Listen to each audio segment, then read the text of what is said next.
अब हम बात करते हैं लीड कोड के प्रॉब्लम नंबर 169 मेजॉरिटी एलिमेंट पे। हमें एक एरे दी गई है नम्स और इसका साइज n है। हमने मेजॉरिटी एलिमेंट्स को रिटर्न करना है।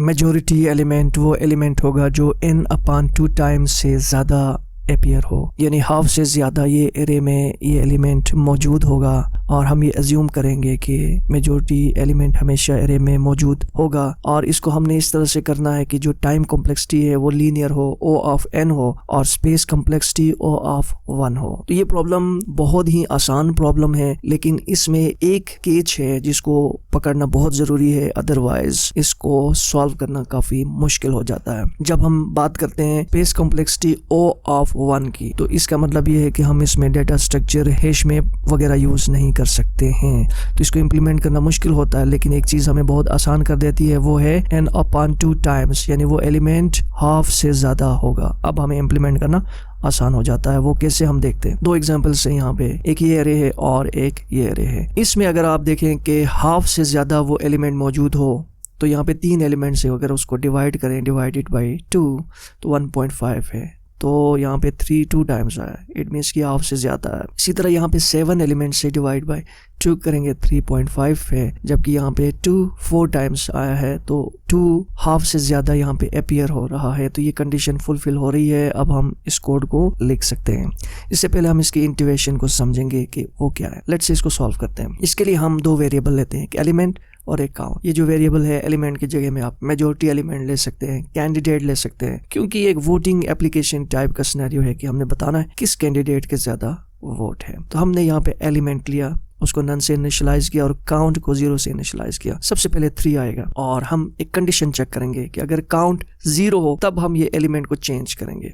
ये हमने अपने कोड में इंप्लीमेंट करना है। काउंट 0 है तो एलिमेंट क्या है, 3, तो यहाँ पे एलिमेंट आएगा 3 और काउंट हो जाएगा +1, 1 हो गया। उसके बाद अगला एलिमेंट आ गया 2। अब चूंकि काउंट 0 नहीं है तो हम इस एलिमेंट को चेंज नहीं करेंगे और चूंकि एलिमेंट चेंज हुआ है तो हम काउंट को माइनस करते हैं और काउंट हो जाएगा 0। अब नेक्स्ट एलिमेंट है 3, ये 3 आ गया और काउंट 0 है, इसका मतलब है कि एलिमेंट चेंज हुआ। 3 ही था पहले भी, कोई नई बात नहीं है। और अब काउंट में एक प्लस होगा और काउंट हो गया 1। अब अगर आप देखें तो एलिमेंट हमारे पास क्या है, 3।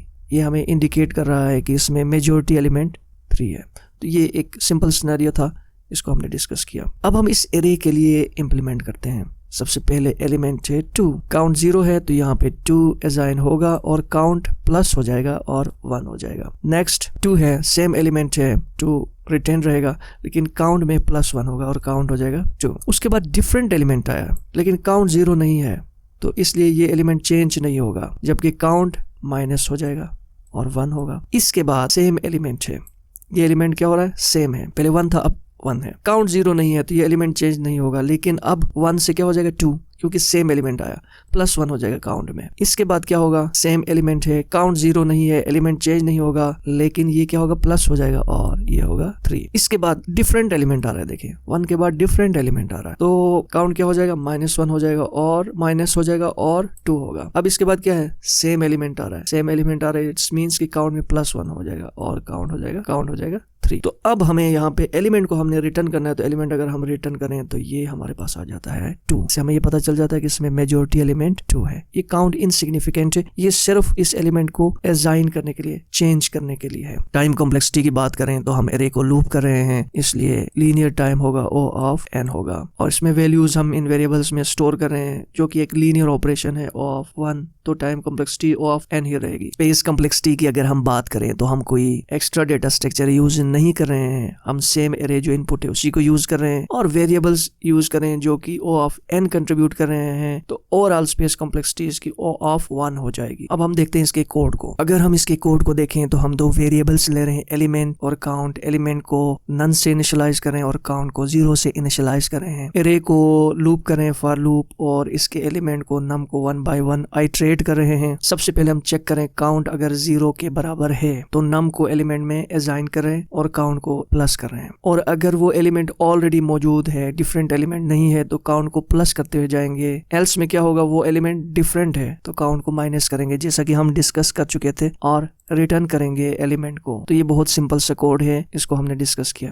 लेकिन इस कोड को भी मजीद हम सिंपल कर सकते हैं, एडवांस कर सकते हैं। अब यहाँ पे देखें कि इसमें सेम कोड है, लेकिन थोड़ा सा हमने चेंज किया इसको। एलिमेंट ले लिया नन और काउंट 0 ले लिया, लूप कर लिया। इफ काउंट इक्वल टू 0 के बराबर है तो एलिमेंट को हमने नम को एलिमेंट में डाल दिया। अब इस पूरी लाइन को हमने शॉर्ट कर दिया कि काउंट में क्या कर रहे हैं कि 1 डाल रहे हैं अगर एलिमेंट इक्वल टू नम हो, एल्स -1 डाल रहे हैं। तो इस कोड को हमने थोड़ा सिंप्लीफाई किया, थोड़ा ऑप्टिमाइज किया। ये हम कर रहे हैं अगर हमने स्पेस कॉम्प्लेक्सिटी को O(1) रखना है। लेकिन अगर हम ये चाहें कि हम अपने कोड को बहुत ज्यादा एफिशिएंट रखें और अगर ये कंडीशन ना हो कि इसमें हाफ एलिमेंट्स सेम हो, तब ये कोड काम करता है। और अगर ऐसा ना हो, फॉर एग्जांपल अगर ऐसे हो 2 हो, फिर उसके बाद 1 हो, फिर 7 हो, फिर 6 हो, फिर 9 हो, फिर 10 हो, डिफरेंट एलिमेंट्स आगे जा रहे हो, तो ये कोड वहां पर काम नहीं करेगा। ये कोड उस सूरत में काम करेगा कि जब हाफ एलिमेंट से ज्यादा कोई एलिमेंट अपीयर हो रहा हो। लेकिन अगर इस कंडीशन को हमने फुलफिल नहीं करना, हमने एग्जैक्ट मेजॉरिटी एलिमेंट को हमने रिटर्न करना है, तो उसके लिए हमें हैश मैप लेना होगा। लेकिन उस वक्त स्पेस कॉम्प्लेक्सिटी O(n) हो जाएगी, क्योंकि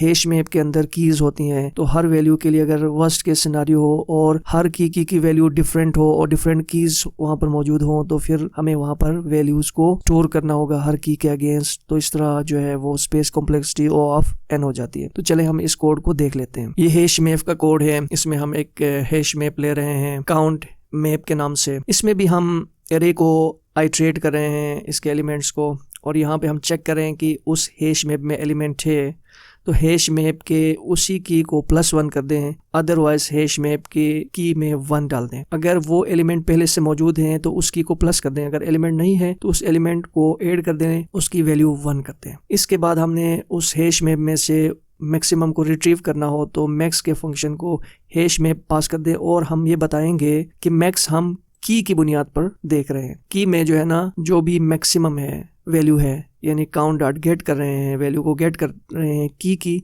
बुनियाद पर मैक्सिमम गेट कर रहे हैं और उसको स्टोर कर रहे हैं एलिमेंट में। तो ये बहुत ही सिंपल कोड है, बहुत वेल ऑर्गेनाइज कोड है, और ये हर कंडीशन में एक्यूरेट काम करेगा। इसकी टाइम कॉम्प्लेक्सिटी तो O(n) होगी, लेकिन स्पेस कॉम्प्लेक्सिटी भी O(n) होगी, क्योंकि इसमें हम एक एक्स्ट्रा डेटा स्ट्रक्चर यूज कर रहे हैं हैश मैप, और उसकी कीज के अगेंस्ट वैल्यूज को हम स्टोर कर रहे हैं।